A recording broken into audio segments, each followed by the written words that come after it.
श्री राम समर्थ. समर्थांनी एक सुंदर असा बोध आपल्यासाठी प्राप्त करून दिलेला आहे. टीका आणि विरोध हेच तर संपूर्णपणे मनुष्य देहाला मिळालेली बक्षिसं असतात. आता कोणत्या मनुष्य देहाला कशा प्रकारे टीका आणि विरोध होत असतं, परंतु टीका केल्यानंतर बक्षिसं त्यांनाच मिळत असतात.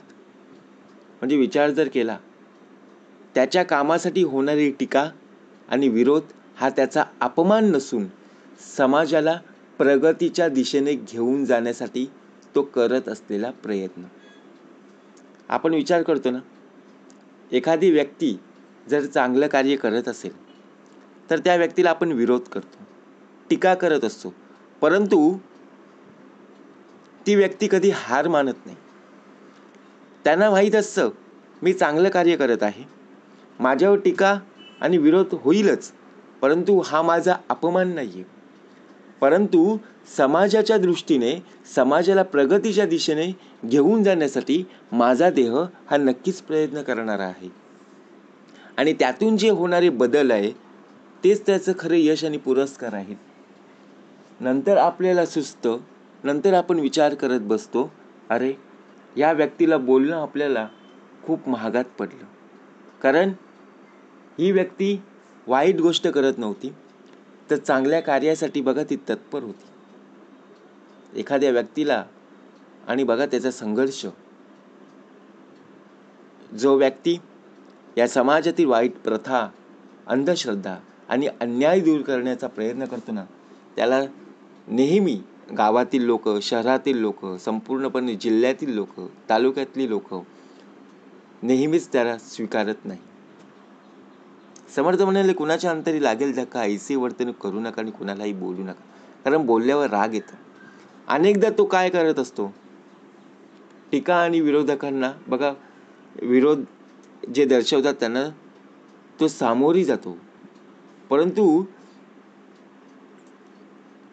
समोर गेल्यानंतर सुद्धा त्यातून तो प्रयत्न करण्याचं कधी सोडत नाही. बक्षीस म्हणजे काय, तर प्रशंसा, स्तुती, तर तो व्यक्तीची खरी कार्याची पावती आहे.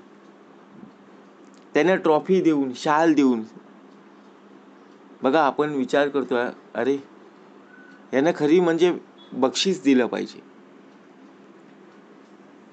शाल आणि बघा प्रत्यक्ष म्हणजे श्रीफळ आपण जेव्हा देत असतो तेव्हा संपूर्ण गावातली मंडळी टाळ्या वाजवत असतात, कारण या व्यक्तीने चांगलं कार्य केलेलं आहे आणि त्याच कार्याची खरी पावती त्याला प्रत्यक्षात पाहायला मिळत असते. आता टीका का होते, एखादा व्यक्ती जर चांगलं कार्य करत असेल त्या व्यक्तीला आपलाच पहिला विरोध असतो. आपण कुठच्याही व्यक्तीला पुढे जर ती व्यक्ती जात असेल तर त्याला प्रत्यक्षपणे अडवत असतो,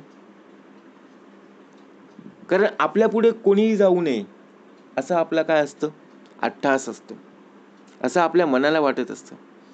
परंतु ती व्यक्ती एखादं कार्य पुढे नेत आहे किंवा प्रयत्न करून बघा पुढे जात आहे, तर त्याला सुद्धा आपण रिस्पेक्ट, बघा प्रत्यक्षपणे त्याला आधार देणं गरजेचं आहे.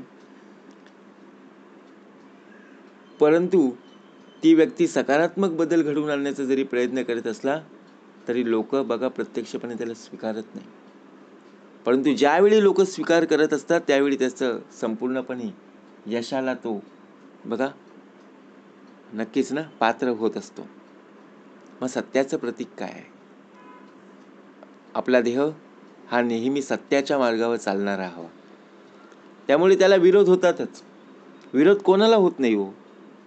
तुम्ही चांगलं कार्य करा, बघा लोक विरोध नाही केला तर बोला, परंतु जेव्हा तुम्ही वाईट कार्याला उभे राहा लोक तुम्हाला थांबवणार नाही, उलट तुम्हाला वन्स मोर करतील आणि तुम्हाला तिथे सांगणारं कोणी नसणार की तुम्ही वाईट कार्य करत आहात.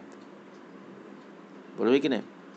म्हणजे पाहावे आपणासे आपण का सांगितलं, आपल्याला ज्या ज्या वेळेला विरोध होत असतो तेव्हा समजायचं की आपण चांगल्या कार्याला उभे आहोत. परंतु जिथे आपल्याला बघा विरोध होत नाही तिथे आपण सावध असणं गरजेचं आहे. कारण लोक तोंडावर स्तुती करणारे आहेत, परंतु प्रत्यक्ष मागून जर पाहायला गेलो ना तर कुठेतरी आपण कमी पडतो एवढं मात्र निश्चित आहे. आपण बक्षिसास पात्र आहोत का हे पाहायचं नाहीये, तर आपण आपल्या प्रयत्नांवर, आपण आपल्या कार्यावर प्रत्यक्षपणे बघा स्थिर असणं, कायम घट्ट असणं महत्वाचं आहे. म्हणून समर्थ म्हणाले, टीका आणि विरोध एखाद्या व्यक्तीला मिळालेली बक्षिसं का? आपण बघा प्रत्यक्षात एखादा कार्यक्रम असायचा, त्यामध्ये सोसायटी असायची बघा. एखादी बिल्डिंगमधले सर्व रहिवासी एखादा कार्यक्रम सेलिब्रेट करायचा आहे, परंतु सेलिब्रेट करत असताना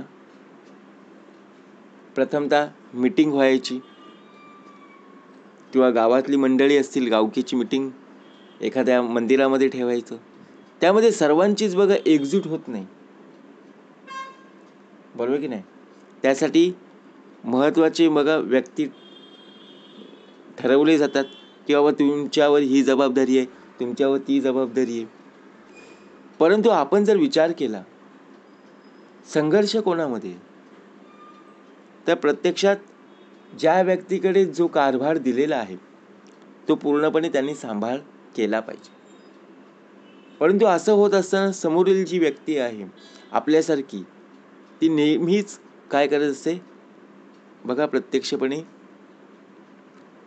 त्या व्यक्तीला प्रोत्साहन देणार नाही, तर त्यामध्ये अडचणी कशी होतील, विरोध कसा होईल, टीका कशी होतील हे पाहत असतो. कारण आपल्याला ती बघा जे काम होतं ते आपल्याला मिळाले नाही, यासाठी आपण प्रयत्न करत असतो की मला जर हे काम मिळालं असतं तर मी सुद्धा करून दाखवलं असतं. परंतु पुढच्या वेळेला नक्कीच तुझ्याकडे ते काम येणारच आहे, परंतु या वेळेला आलेलं काम ती व्यक्ती पुढे घेऊन जात आहे, यासाठी आपण सुद्धा बघा सहमती असलं पाहिजे. प्रत्येकाला आपण मदत केली पाहिजे आणि प्रत्येकासोबत आपण असणं गरजेचं आहे. गावातील लोक असो किंवा शहरातील लोक असो, एकजूट असणं गरजेचं. आणि जर समजा एकजूट असेल आणि पुढच्या लोकांनी जरी विरोध केला असेल तरी एकजुटीप्रमाणे बघा एकीचे बळ जिथे असते ना तिथे कुणाला बघा प्रत्यक्षपणे थारा नसतो. म्हणजे विचार जर केला, ज्या वेळेला बघा प्रसंग येत असतात किंवा संघर्ष आपल्याला करावा लागत असतो, त्यावेळेला जर आपला एकटाच ध्येय असेल तर बघा वेळ लागतो.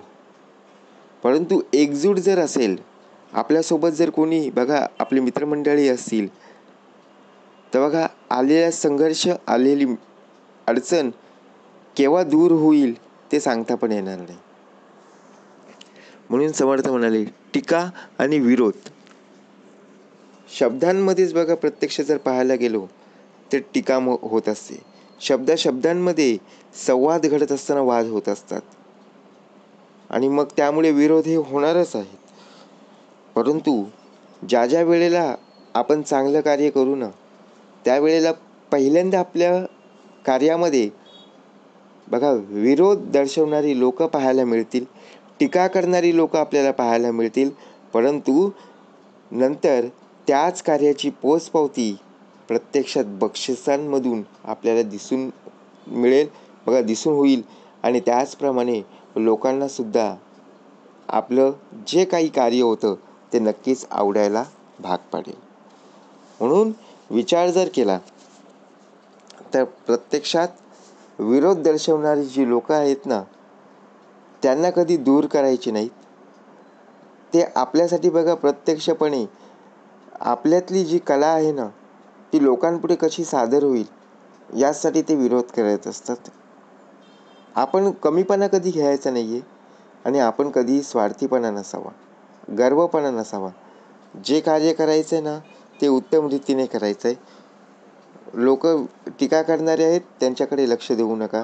जे विरोध करणारे आहेत त्यांच्याकडे लक्ष देऊ नका, परंतु आपण आपल्या कार्याला प्रत्यक्षपणे तत्पर राहा आणि त्यासाठी आपल्याला त्या टीका आणि विरोधालाच हे बक्षीस म्हणून आपला देह हा पात्र होईल, एवढं मात्र निश्चित आहे. जय जय रघुवीर समर्थ.